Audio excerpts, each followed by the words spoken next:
Okay, wonderful. We have 36 attendees here. Welcome, everyone. Okay, wonderful. We have, there's 36 attendees here. I'm getting Welcome, a little everyone. echo.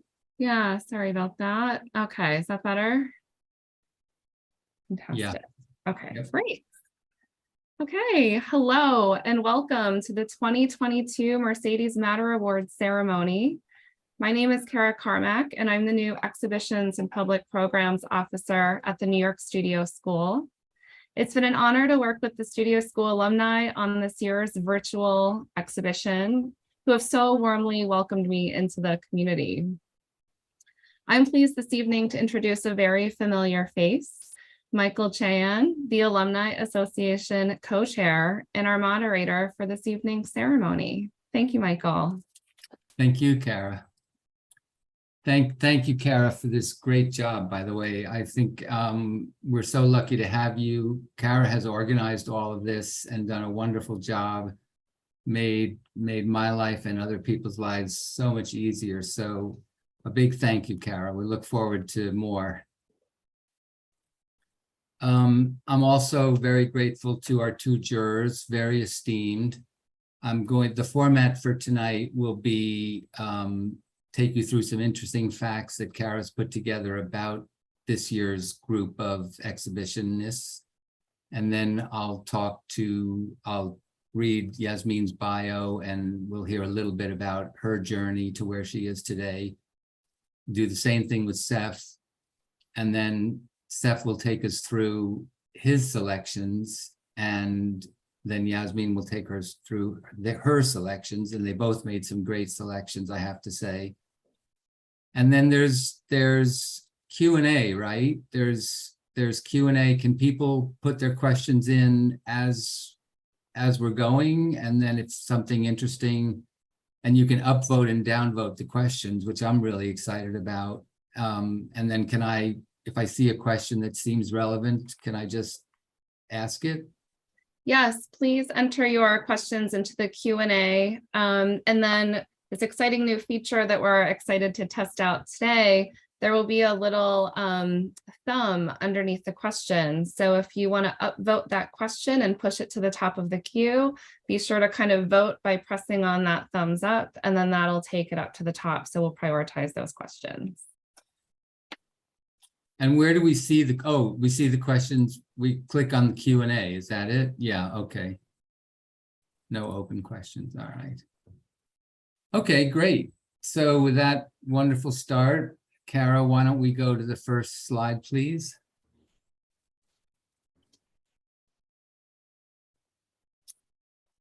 Welcome everybody to our 2022 show. The next slide will show us where all the people in the exhibition came from. We use some standard geographic elements, but you see, as expected, most are from the Northeast, 15 from the South, 3 hardy people from the Midwest, and then a nice showing internationally as well, where we have 26 people from different countries. So we're very happy with that. I always like to look at things in terms of when you went to the school. And so we do have, and I always value that group of brave students who tried out this new experimental school that was like nothing that had come before it. I'm not going to read the names, but they're all there, the 13 people who actually went to the school in the 60s. The school has since gone on, I would say, to change the way art schools work in general. Almost every art school now just gives the artist studio time, whereas Mercedes's big thing when she started it was that people had to go from 45-minute class to 45-minute class. And I don't think any fine arts or MFA program follows that anymore. Next slide, please. Here's a breakdown by medium, which, no surprise, painting dominates. Next slide. Oh, okay. So yeah, let me stop here. And we'll talk to our wonderful jurors. Let me read Yasmine's bio. Yasmine Siddiqui is an editor, arts writer, and educator. She is the founding director of Minerva Projects, a small independent press based in the Hudson Valley, whose objective is to cultivate writing about the visual arts through an interdisciplinary and literary lens. Her articles and essays have been published by Studio International, Phaidon, Samsung Museum of Art, Art Papers, Modern Painters, Flash Art, NKA, the Cairo Times, the Institute of International Visual Arts, the Americas Society, Storefront for Art and Architecture, among others. Yasmine also teaches graduate level thesis writing classes at Pratt Institute. That's quite a accomplished list of writings, Yasmine. And I would be curious if you would just give us a little bit of your background, if you don't mind, starting with where you were born, and then tell us a little bit about your journey to where you are today. Absolutely. First of all, thank you so much to the school for having me participate in this process. It's been quite lovely and fascinating, and it's very well organized, which is an added bonus. So basically, I'm from Toronto. I was born and raised there. I went to undergrad and grad school there, as you do if you're from there, because it's a public school and you just attend. And the school is actually a good school. And then, and so originally, and actually when I was thinking about this just now, when I think about the selection, I'd wanted to study forestry, but was not allowed to. And then I found my way. So economics, politicals, eventually I threw the towel in and took a course and found my way to the visual arts through medieval art history, medieval Islamic art history, actually. And so that's that. So it's kind of this very messy path towards whatever it is I'm doing now. And always interdisciplinary, always interested in the intersection of architecture and design, art, culture, literature, and film and music. For me, they're all part and parcel. So yeah, long and short of it. And there's an essay coming out at the end of this week that I'm quite delighted by. After this, the third in a series of 4. The first 2 were kind of, challenged because I was experimenting with this. But this one that's coming out on Wageshimutu, I think it's actually an effective one. So I'll share it with you to share with your constituents. And so that's that for that. What was your first job in the art world? In the art world, okay, so it was really in publishing. So I started off when I finished, so I was finishing my master's in Toronto and I moved to Egypt, Cairo, because I needed to get my Arabic fluent. Anyway, it's such a long story. So I worked in publishing. My professor hooked me up at the AUC and I got research job. I'm a very good researcher. So I got these research gigs. And then eventually I kind of I did a bunch of things. But eventually, after about 1.5 years, I got a job as the editor of an art, architecture, and design magazine. So it was, in publishing. And then I got a job in the States. I moved to the States for that. I've just become an American, and like a few weeks ago, actually. And anyway, so I got a job in the States, again, working as a content editor, and got restless. My biggest character flaw is I'm restless.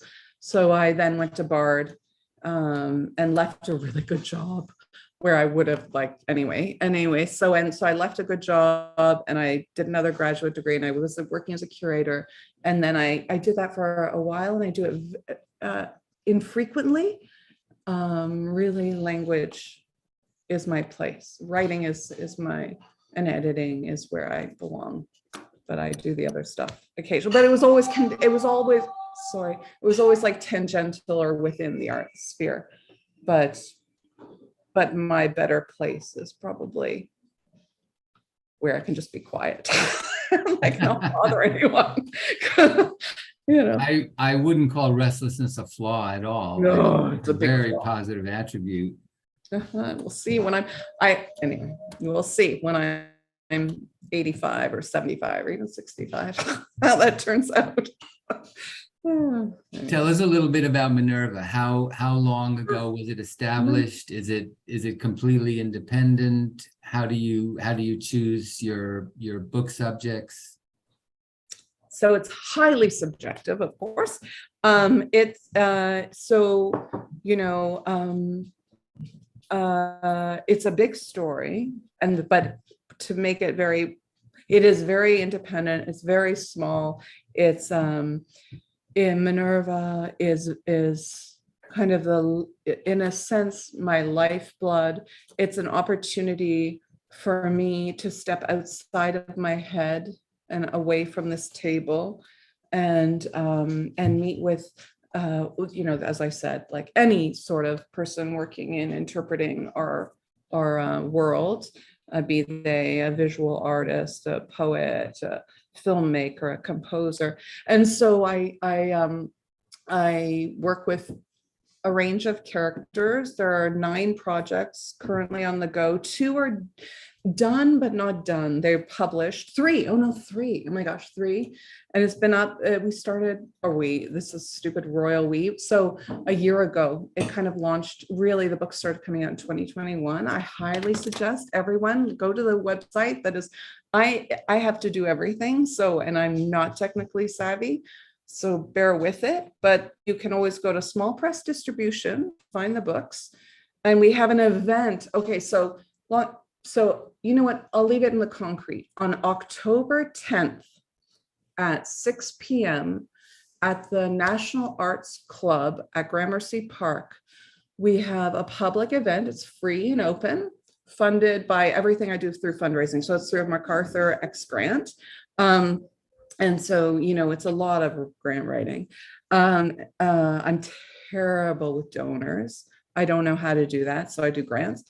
And I'm also not good at monetizing anything. So again, grants is the only way. So anyway, so it's the Glass Mosque. So it's Project 7. And it's a project I started years ago with Shazia Sikander, an artist I really adore. I hold her in the highest regard. And we've been trying to figure out a way to contend with an idea she had coined called the Glass Mosque. And we were going back and forth, like me writing stuff, her thinking about things. And eventually we landed on this stellar group. So a jazz composer, Vijay Ayar, poet, Banu Kapil, and author, Fred Moten, and Shazia, of course. And so we've been working through, so we'll have a conversation on October 10th at Gramercy Park. And so you are all warmly welcome to attend. And what the point of that is, so with Minerva, eventually it's a 3-year plan. Eventually it will be a book object thing, or something. It'll be something that we will create together. So they're equally weighted collaborators on this project. Does that answer? So what I'm trying to do is maintain some sort of public accountability, some sort of level of creative exchange and interdisciplinary experiment that is both personal and attends to each of their own investments, and kind of also has a little bit of distance. So they maintain, so it doesn't, I don't know. So that's it. So the way they come to be, that's a good example. So via Shazia, this whole thing expanded. That sounds great. No, that's very ambitious. I don't think it doesn't sound easy, but I would love to be there on the 10th, because the National Arts Club does some great stuff. I'll send you tomorrow. I'm putting together a little posting and I'll share it with everyone. It would be great. I think it'll be wonderful. I think they're a terrific host. The partner is the National Academy of Design. So I will be co-moderating with Sarah Reisman, who really, she's astounding as a thinker. So yeah, so I've dragged her in. Awesome. And maybe we can announce it to the alumni the night before. That would be terrific, or a week before, so they can, have a chance to fit it into their busy schedules. Terrific. We'll turn now to Seth, and I'll read his bio. Seth Rodney, PhD, was born in Jamaica and came of age in the Bronx, New York. He is a former senior critic and opinions editor for Hyperallergic, and now regularly contributes to the New York Times. He has written for CNN, NBC, American Craft Magazine, and penned catalog essays on Lisa Corrine Davis, who had a show not too long ago at the school, by the way, Teresita Fernandez, Meliko Mokgosi, Sarah Oppenheimer, and Gary Simmons, among others. He can be heard weekly on the podcast, The American Age. His book, The Personalization of the Museum Visit, was published by Routledge in May 2019, and in 2020, he won the Rabkin Arts Journalism Prize. Also very impressive, Seth, and thanks to both of you for being here. Would you mind also, just as Yasmine did, so you told us you were born in Jamaica. Tell us a little bit about your journey to where you are now. Oh, we lost. You're on mute. You're on mute. Sure. So thank we you for go. the invitation, Michael. I am glad to be here, and especially glad to be in such good company with Yasmine. I, like Yasmine, have a rather messy journey. The short of it is that I started off, when I was interested in arts, I really started off being interested mostly in poetry. And I started writing when I was in my late teens. And I took it rather seriously, took a workshop with a woman named Martha Rhodes, who taught at a small university, and also taught a workshop through at her house in the West Village, I think. I got published. I kind of got my act back together and went back to undergrad at 23, graduated at 27 with a degree in English from Long Island University, Brooklyn campus.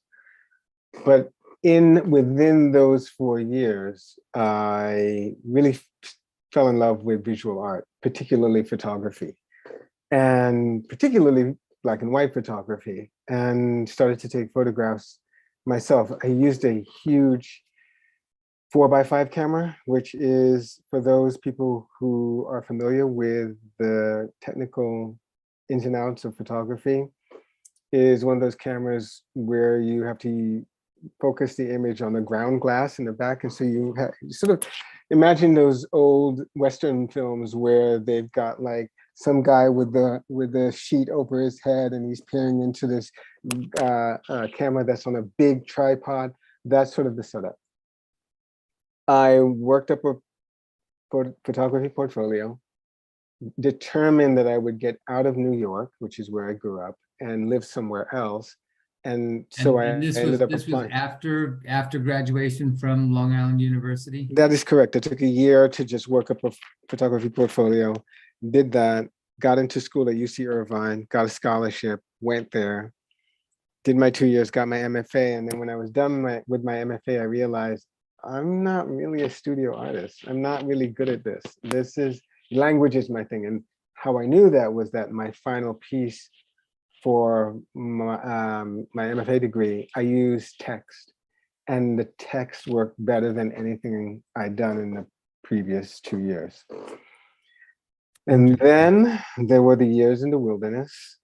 I had an MFA, I didn't know what to do with it, and I needed a job. Basically, there were no teaching jobs at the time, and I wasn't particularly gifted at teaching anyway. So I ended up in retail.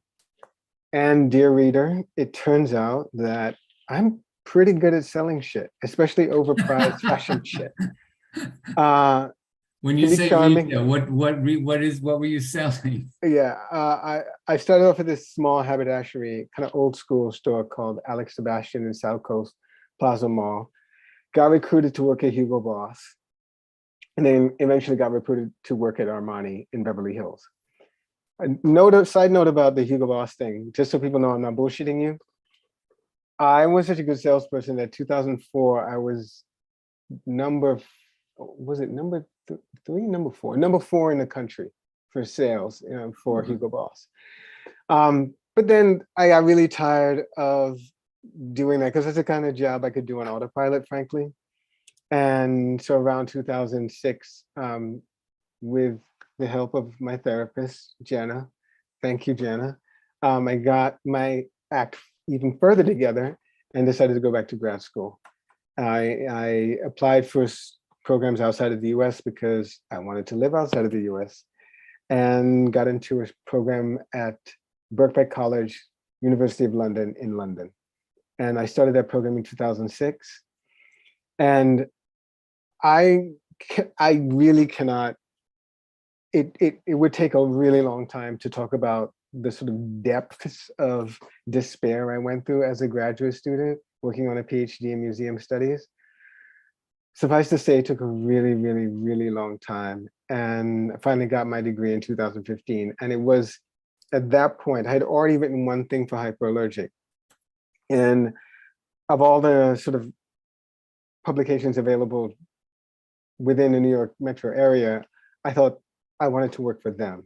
And so I began to stalk them and going to all the like in real life events and having lots and lots of conversations with Harag about how I might contribute. And I ended up contributing a lot from that point on, from summer of 2015 until I got on staff in 2016. Started off as a staff member at Hyperallergic in 2016 as a staff writer, worked my way up to editor. I don't remember how long it took. I want to say it was like a year and a half, maybe around there. Eventually became an opinions editor and senior critic. I love the fact, though, that I came from this place that is quite outside of the sort of typical art historian Courtauld Institute sort of pathway to fame and fortune within the art scene. I came from poetry, and like Yasmine, I think I'm still very much animated, impressed, inspired by these adjacent art forms that very much inform how I look at and appreciate visual art.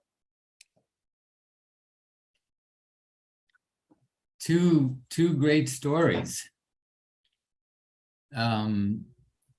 It's so interesting to hear the variety of things you've both gone through. You both, one thing I'm just curious about, if you don't mind, you both worked at Hyperallergic and both have decided to leave there. What kind of thinking goes into deciding to leave, a fairly important platform like that? What kind of pros and cons and risks and benefits are there? Yasmine, would you like to go first? Yeah, because my story is different, because it's my attachment and commitment to Hyperallergic started with its beginning. Harag and I are both from Toronto. We met in grad school. So we've known each other for a long time. So I've been kind of, enmeshed in the thinking and supportive of it. I step in at moments and I write at moments, but it's been a kind of, I haven't really left. Does that make sense? Yeah. I'm as present as I've ever been. I kind of, just kind of meander around it and in it and appear as needed, if needed. Yeah, So, I believe that. Sorry, go ahead. No, not at all. Sorry to interrupt you. I think of this story told by the artist formerly known as Terence Trent D'Arby. He's now known as, I want to say, Sananda Maitri, something like that. I'm butchering his first name, but he talked about how when he changed his name, and some of y'all may remember Terence Trent D'Arby from his amazing album in I think it was like 1989 or 1990, Introduction to the Hardline. People thought he was going to be the next Prince. I thought he was, but he went a different way. But he talks about how he changed from that name, his given name, over to Maitre, and he said it was like a radio signal sort of being lost and another one being picked up. And I feel like that's kind of what happened with Hyper. Like, I think that I know that I had a really rich and unique education working there. And I love working with Harag. He's still one of my favorite people in the world. And I know of almost no one who is as inquisitive and smart and ethically motivated. And so I feel like we're sort of brothers in arms. But what started to happen was I just started to get a lot of other offers to do other things, like teach for the School of the New York Times or be a visiting critic at Yale and blah, blah, blah, and writing catalog essays. And it's like Hyperallergic, I was starting to lose the signal. And I think Harag, I know Harag recognized that. And he basically said to me, you need to just go do the things that you want to do. Because the editing isn't as fulfilling, isn't as interesting to you as it used to be. And he was right.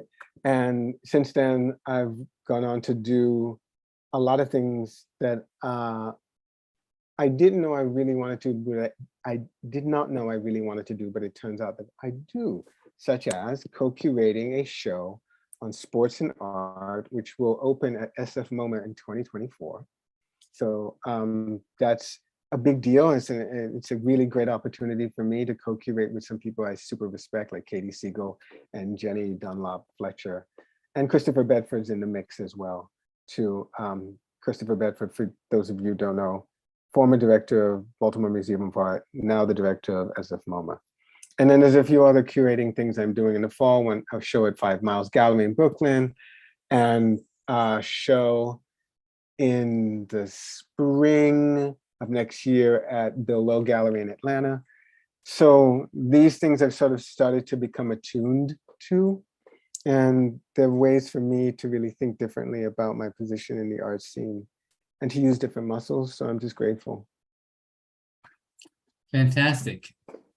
Yeah, thank you both for that. Thank you for being so open and sharing all that.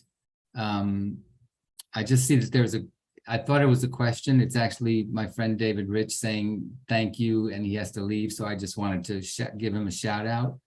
But if anybody does want to put in a question, please feel free. And now we'll get to the part that I think everybody's waiting for eagerly. As I said, we'll start with Seth. Seth will announce his choices and a little bit of why the work was important to him. And then we'll continue with Yasmine. Cool. So first slide is work by Kimberly C. Almian. I do not know how to pronounce that. Please forgive me, Kimberly. I think it's Alemian. Alemian, thank you. And the title of the piece is Forsythia 2022. There are two works in the 10 I chose that remind me a bit of Jennifer Patrick's work. This is one of them. There's a way in which Kimberly lets that bit of that flower arrangement kind of float, so that we begin to sort of have a difficult time as a viewer making the distinction between figure and ground. And I love that. Like there's clearly a desk there and a vase and a chair, but there's a way in which things are sort of so transparent or so ephemeral that they begin to bleed into each other. And there's a kind of magic there. So it was easy for me to choose this as one of my top 10. And I think, if I'm correct on this, I share this sentiment with Yasmine. I think she chose it as well. Next slide, please. Meg Bloom. So I struggled with this. I think Meg has, this is not as sophisticated as I think this artist is capable of, but there is something she's doing here that is fascinating in that there's this sort of photo image in the background, black and white. Looks like a sort of treescape. And I may be wrong about that. But then on top of it, she's got this sort of roiling mass of color that looks a bit like a kind of abstract watercolor scheme. There's a way in which her fascination with layering of the image and with the sort of effusive nature of the color she's using comes through. I like that she has that commitment to the decorative impulse. It's kind of lovely, and in commitment to that in an abstract way that does not read actually as typically decorative. This is not something I'm going to put over my mantle in my bedroom, but it is something that I would live with and would be fascinated by. Next slide, please. Awesome. Sasha Chermayeff, A Moment from 2021. Also had some doubts about this, but there's something about this sort of impressionistic style of this painting oil and linen that feels not like a Sunday painter. Like this person actually feels, Sasha to me feels like they're really going for it. There's a way in which they've mixed some blues and yellows into the sky that almost seem willy-nilly, but isn't. And there's a moment in the painting where there's this seemingly black river, or yes, body of water coming through, and then there's this bit of white where it's just sort of roils on itself. And that feels like the work of someone who's just really paying attention to the landscape, who's really really looking and feeling their way through a representation of it. And so that's why I chose it. Next slide. Awesome. Lori Frick, New York, 2022. Lori, frankly, is one of the most interesting abstract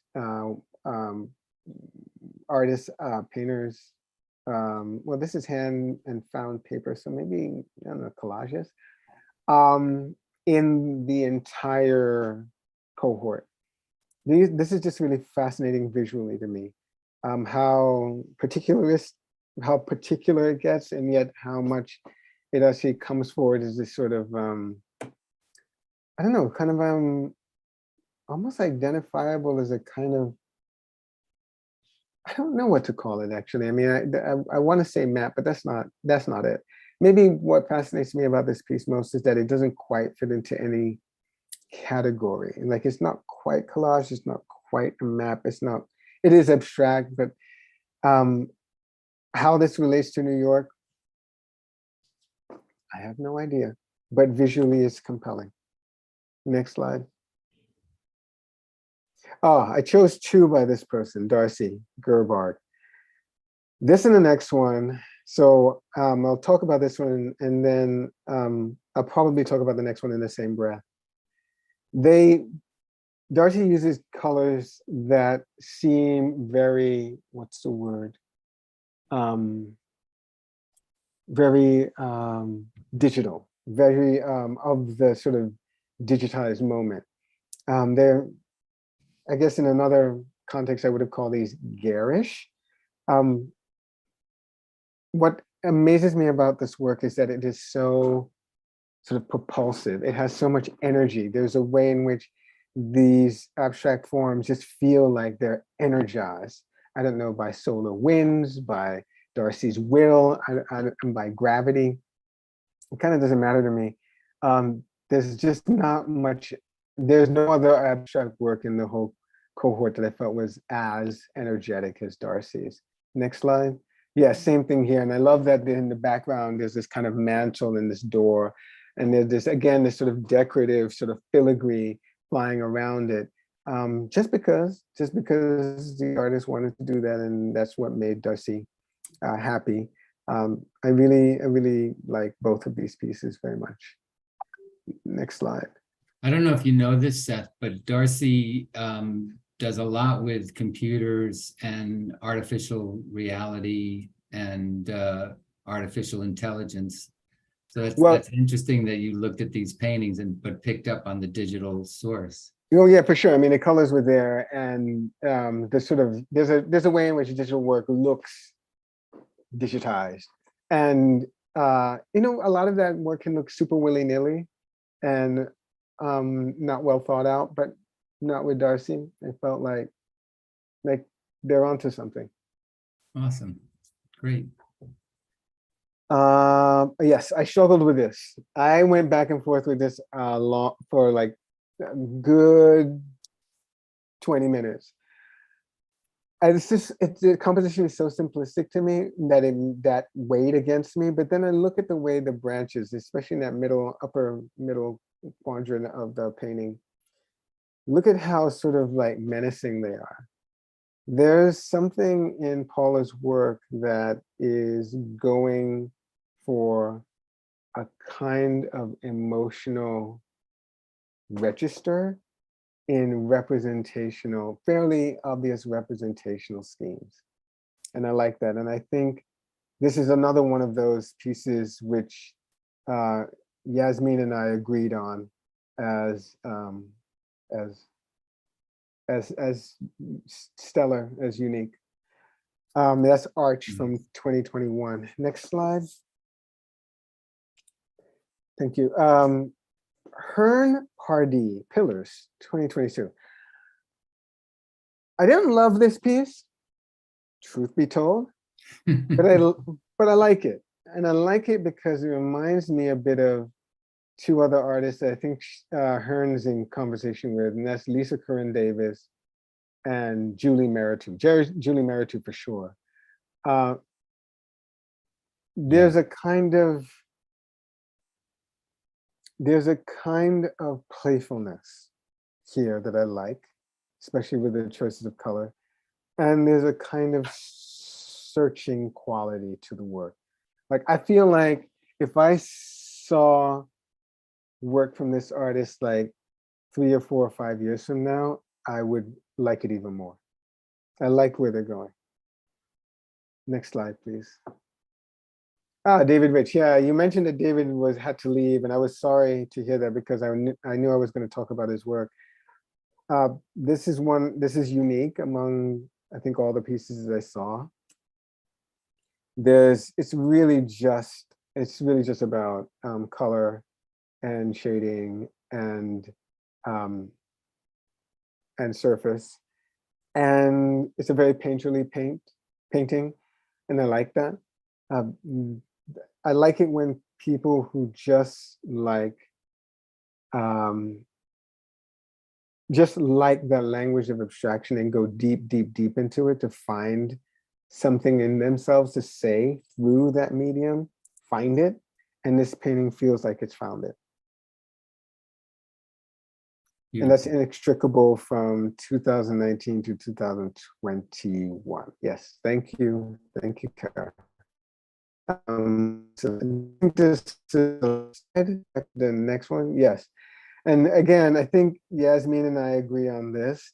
This actually might be my favorite of all of these because it's just so gutsy.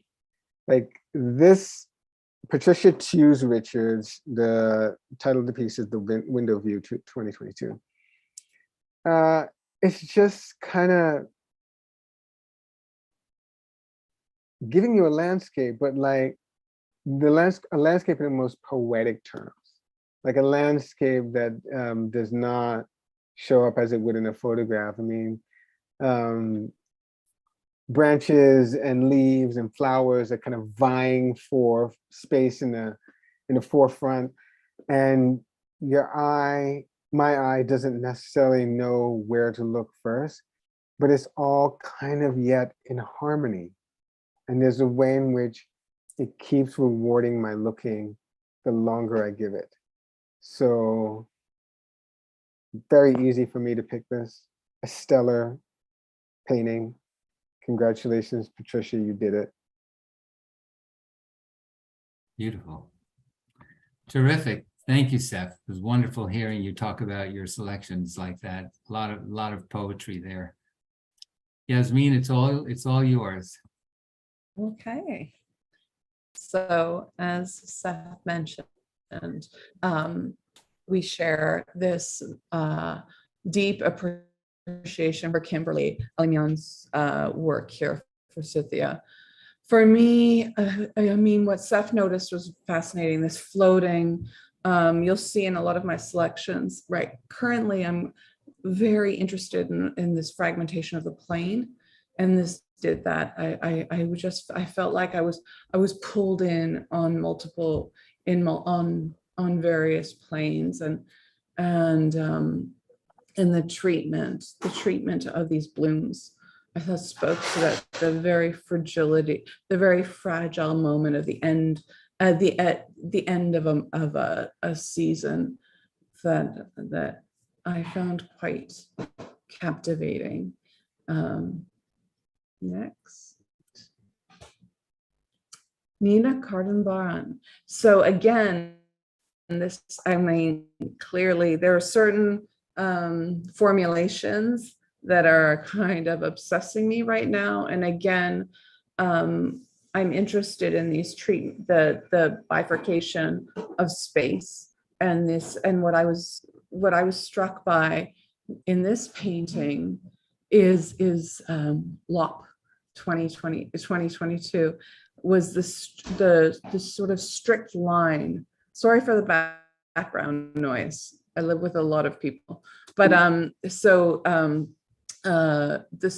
kind of this drop and cut, and the idea of pathways and portals, but not just one, that I could see within this forested landscape, and the colors being so strange, you know, within the sky, very, in some ways, like really remarkably balanced, but by the same token, sort of peculiar. Next, please. I just want to quickly say that that painting looks so big. I was astonished to see it's 10 by 10. Right, and that was another thing. So that was a good, that was a helpful feature to be able to see it in the room, and to see, that's a wonderful observation, that it is this very intimate. And oh, I should mention, of course, because my interest in architecture, so that it is the square. I'm always interested in the square as a space to inhabit. Cool. Next. And okay, Laura Chandler. So Gazer 2021. This is it's quite a romantic, formally elegant piece, you know.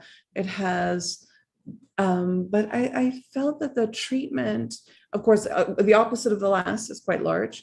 But I felt the treatment of the surface, the attention to the details of this marshland was really convincing, not of what it looks like, but what it feels to meander through a wetland, and to see the sky, and to find yourself on the horizon. And of course, I mean, for me, because I'm, you know, kind of at this moment steeped in the Hudson River painting, you know, that school, it evokes some of the treatments of the meeting of waterways and grasslands, and I think it's done quite beautifully. The sky is lovely. This the interaction of angles was it took me to that sort of a place. Next. Gretchen Durst Jacobs. So again, you know, this was one of the ones. So of course, abstraction prevails in this cohort, among this cohort. And so I went in and around, I think, a couple of Jacob's works.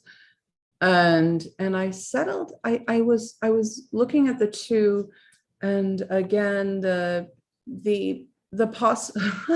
actually, it's kind of funny. I'm seeing like themes that I didn't see. The possibility of escape, like I see a pathway through this schematic, the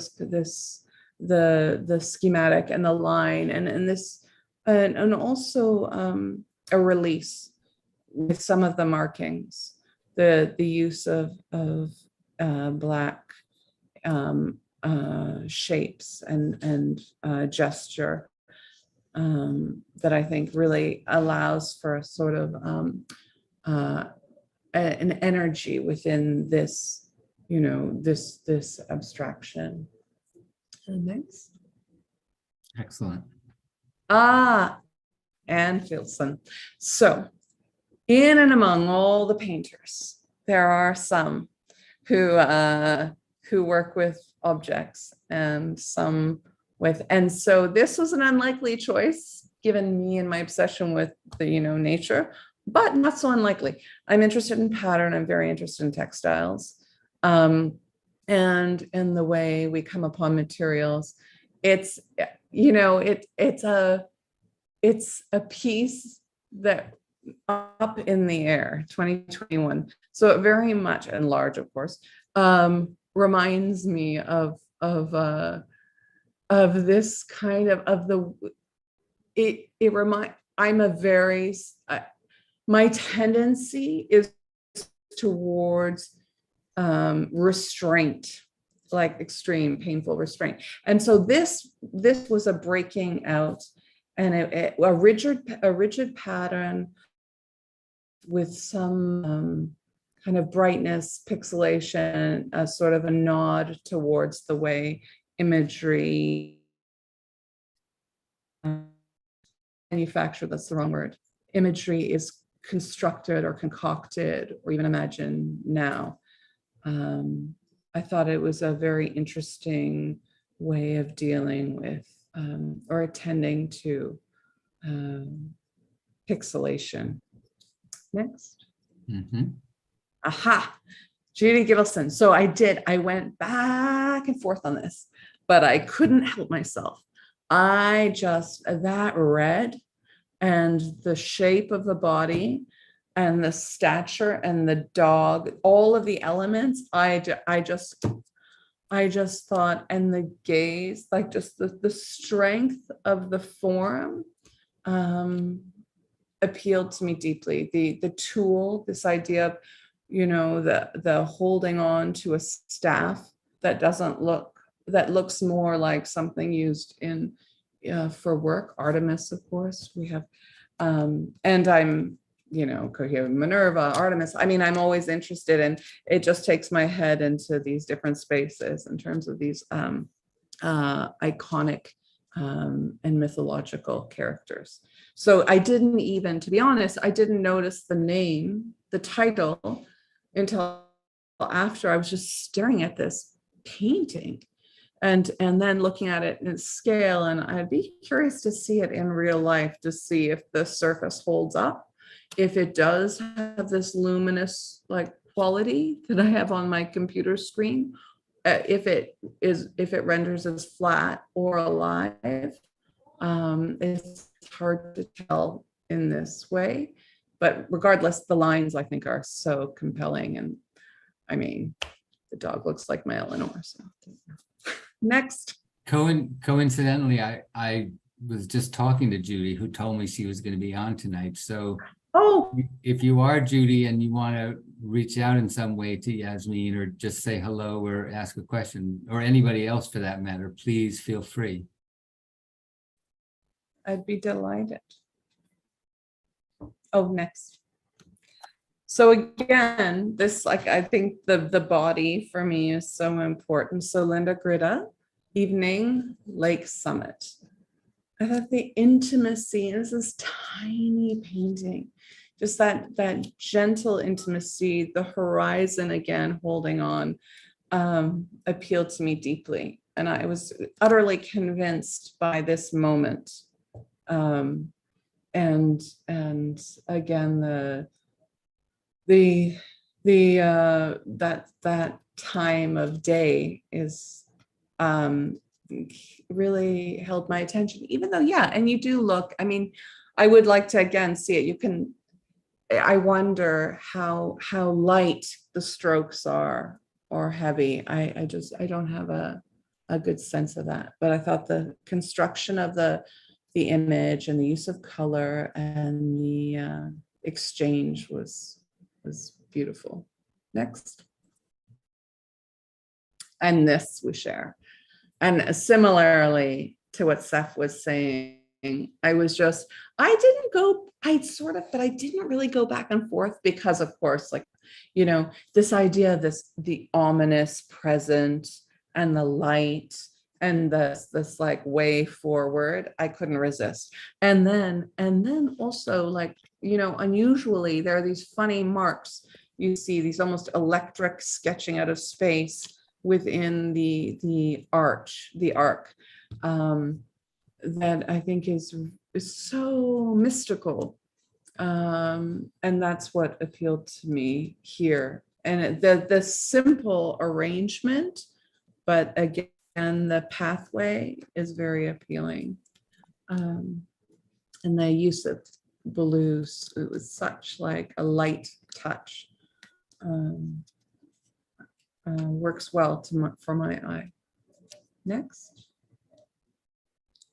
See, and there you have it. Oh, I see. Melanie Kozel, Atlantic Squall, the oceans, those, this is a pure, for me, it's just a pure,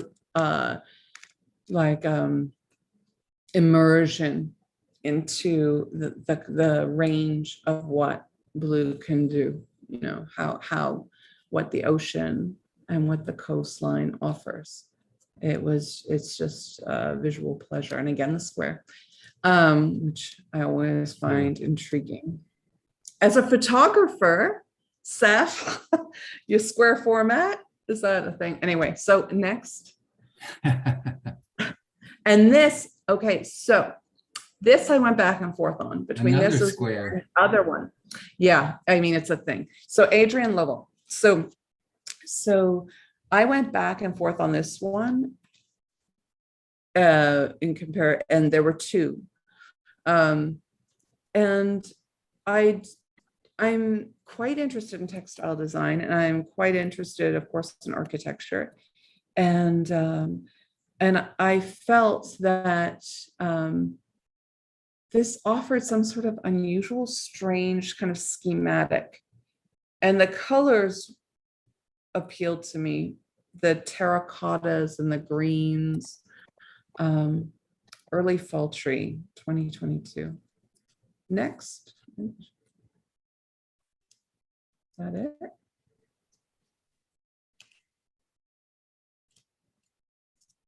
Okay, great. Sorry, I was typing away because this is our first opportunity to be interactive in any way. So Judy is here, and Kara tells me that she can unmute her. So I think we just have time to ask Judy to join us, and then congratulations to everybody else. If there's any other winner who would like to make an appearance, I hope you will. And if not, we'll end. And if not, Kara will give us some final words. But those were some great comments from both of you. Really grateful. Very, very charming and poetic to hear your comments. Hi, Michael. Can you hear me? Yes, we can hear you. We can't see you, but we can hear you. That's okay. Thank you, Yasmine. I'm just touched. Oh, how sweet. And thank you, Seth, so much. Your comments and your brilliance is just outstanding. And I just completed the New York Studio School drawing marathon with Graham and Fran and Charity, and it was just fantastic. And Yasmine, this is a series called My Greek Chorus, and it has Artemis and Aphrodite and Athena, and they are all standing in my studio, and I'm in New York now, but I'll send you a picture. I'm from California, but I'm just touched and I'm excited to see Minerva. And I've known Michael for a couple of years or for a while, and I'm really pleased with the New York Studio School, the rigorous education. And the question I would have put in the chat that is, what is sort of the gestalt of the art that comes out of, or I don't know if it's gestalt or the kind of overview of what comes out of the New York Studio School to each of you, Yasmine and Seth.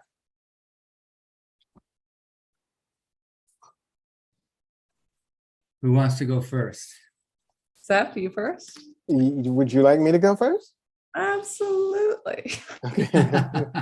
So I want to say that I've actually been at the New York Studio School and had a chat there at some point, or did studio visits. My memory is kind of porous, so I may be getting this wrong. But from what I understand of the school, it's this kind of old school, almost atelier sort of thing, where you learn the very kind of boots on the ground mechanics of how to draw and paint or form sculptures.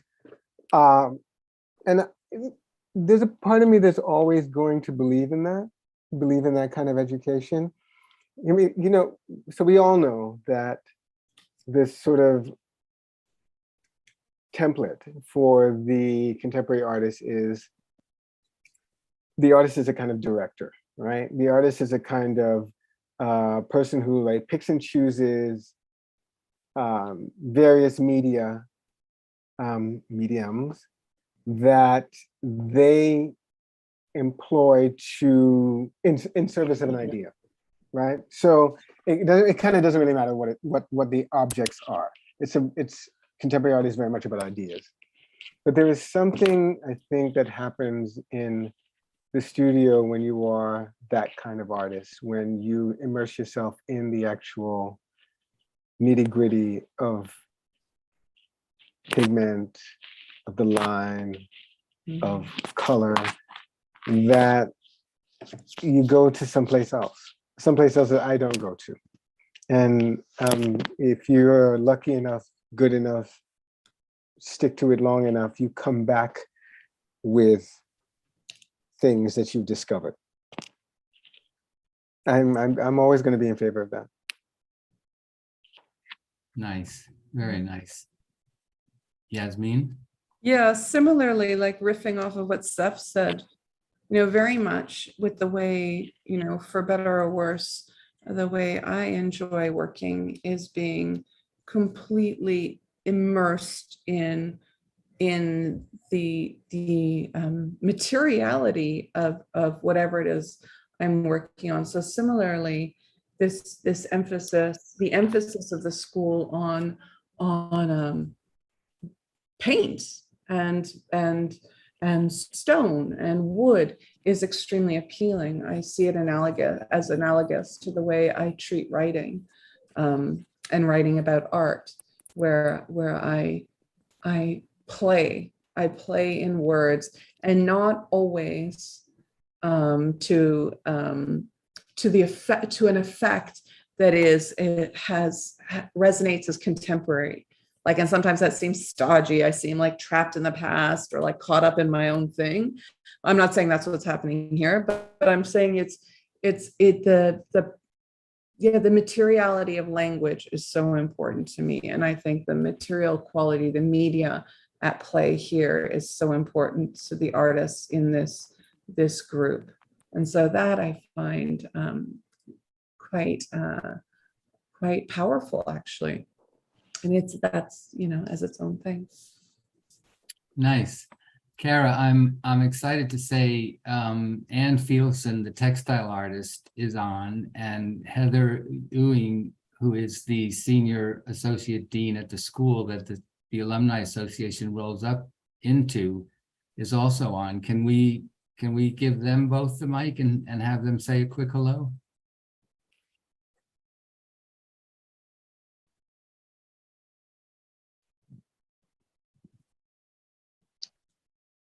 Sorry to put you on the spot like that. I know that wasn't planned. I know. Exactly. Thank you. This has been so beautiful. I've really, really enjoyed listening to you all talking and also looking at these works together. It's been really fun.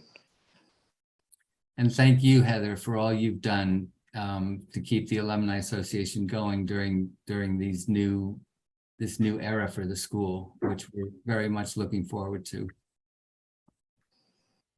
It's just great. We're really pleased that Kara's here.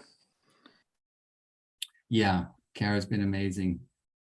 I went to school with Anne, so lovely to that she's on and got chosen also. Quick question. Sorry to interrupt, but I'm kind of remembering when I was possibly at the New York Studio School before. Was Anne Harrod Coates on staff before?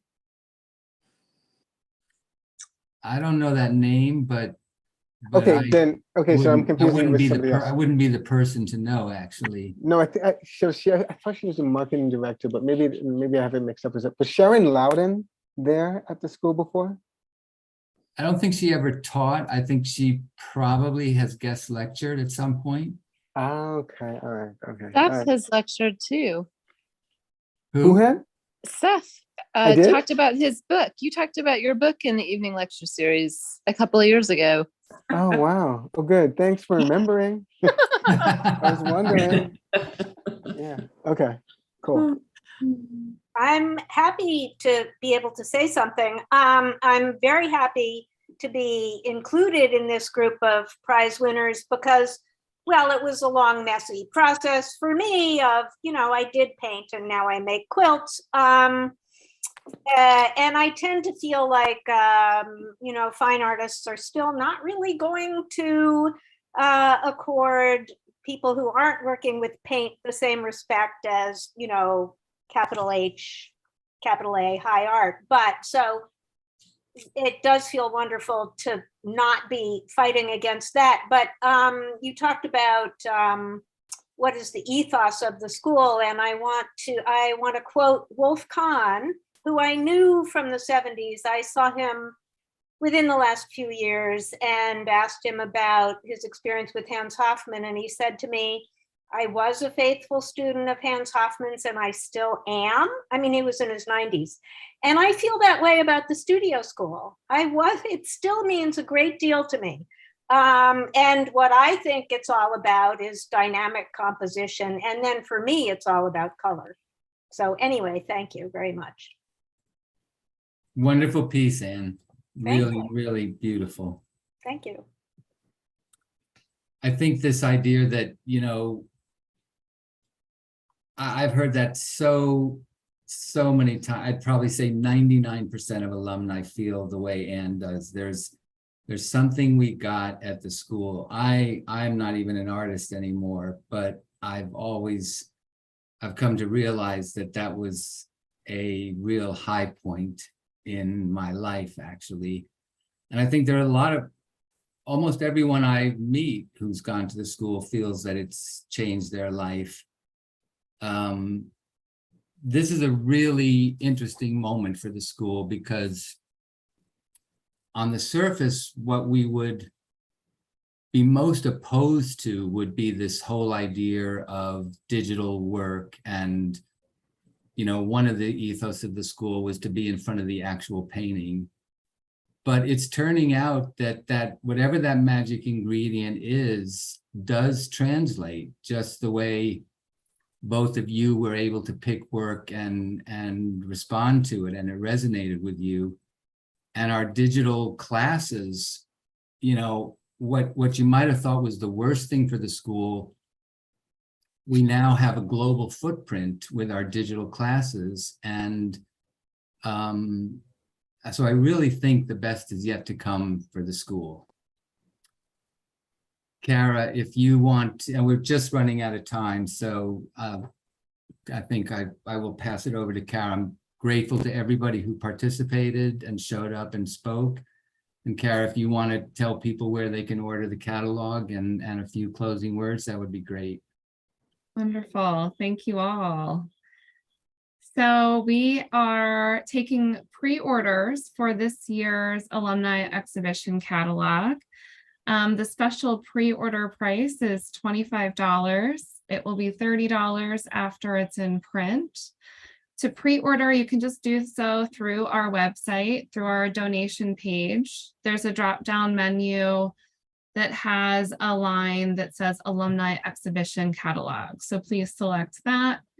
If your mailing address is different than your billing address, please ensure that we have your mailing address included in the notes section.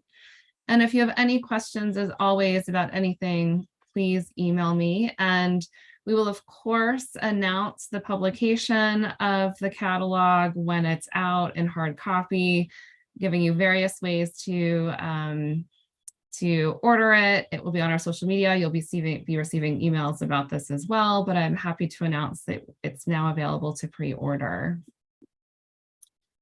And your best price will be to pre-order, because you also, one caveat to that is that you would pick it up at the school, but we can ship it to people who are out of town, and our shipping cost is much less than what the online vendor will charge you. Exactly. Thanks, Michael. And so in closing, I wish to congratulate all of the Mercedes Matter Award winners and extend a sincere thank you to our esteemed awards committee members, Yasmine and Seth, for sharing your time and expertise with us this evening. Thank you very much. However, there is one final award left to present. On behalf of the New York Studio School, in recognition of Michael's unwavering commitment to the Alumni Association, which I don't think anyone can argue with. So this is so unnecessary. Stop right there, please. So unnecessary. We are so honored to present to you the Middendorf Achievement Award, which is generously supported by the New York Studio School Board of Trustee Ambassador Middendorf. Michael is founder of the Alumni Association. You've grown and strengthened the studio school's presence around the world. And we wish to present you an original artwork by Dean Graham Nixon, which will be delivered to you in the coming weeks. So thank you for all that you've done for the school and the Alumni Association. Oh my God, that is really, I'm really touched. Two things. I mean, first of all, for Graham to give an original artwork, that is really, really special. And Graham has tolerated me, and I'm really grateful to him for the space he's given me. But I also want to say that I can't remember Mr. Middendorf's first name just now, but he also deserves an award. He gave the first grant to the Alumni Association. The Alumni Association really wouldn't exist if he hadn't gotten us started. So it is super touching that that there is this award and that I've received it, and a big thank you to everyone. Thank you. So thank you, Michael, Seth, Yasmine. Thank you to all of the artists who submitted to this year's alumni exhibition. It's been a joy getting to know you and your work over this process. Thank you for those of you who joined this evening for our Mercedes Matter Awards ceremony. Good night. Bye. Good night and thank you. Bye. Bye, everybody. Bye. Good night. It was a pleasure. Great job, Kara. Super Thank job. you.